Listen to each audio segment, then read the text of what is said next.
Tinag, pero hindi natin sila papatulan. Ang advocacy natin ay non-violence. Hindi tayo tutulad sa mga komunista, sumisigaw, mga terorista, mga nanggugulo, walang magawa sa buhay, kundi manggulo ng kapwa Pilipino. Akala nila sila lang yung magaling, sila lang yung marunong. Akala nila sila lang yung marunong nagmamahal sa bayan. So tayo dito, sama-sama po tayo. Huwag po tayong alis, hindi alis. Yung mga ibang grupo, nag-aalisan. Pero tayo, mga Pilipino, mga tao, ordinaryong tao, nandito. Hindi tayo alis, hindi alis yung mga tao dito. Walang nag-organisa sa atin, na tulad nila, na malalaking grupo. Walang nagbigay ng suporta. Kanya-kanya po tayo. Pero ganun pa rin tayo. Hindi tayo alis dito, hindi tayo patitinak. Meron po tayo mga ibang grupo, mga kasama na darating po dito. Kaya wag po tayong alis. Kung abutin tayo ng isang araw, 2 araw, 3 araw, 1 linggo, dito po tayo.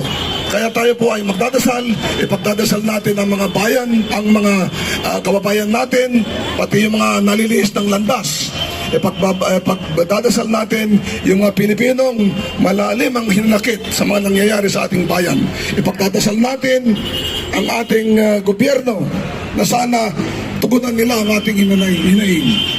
So muli mga kababayan, pagdadasal po tayo. Dito po si Pastor Grego Belgica.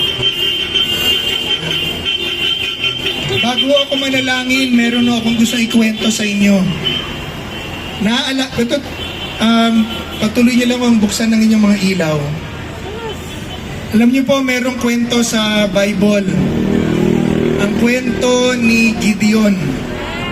Nung tawagin po si Gideon ng Diyos para palayain ang bansang Israel, sila po ay kasalukuyang inaapi ng lahat ng mga bayan na nakapalibot sa kanila, 5.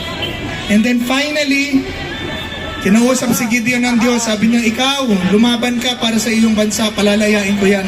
Sabi niya, ako, bakit ako? Hindi ko kaya, maliit lang ako. In short, pinatunayan po ng Diyos sa kanya na siya ang gagamitin niya.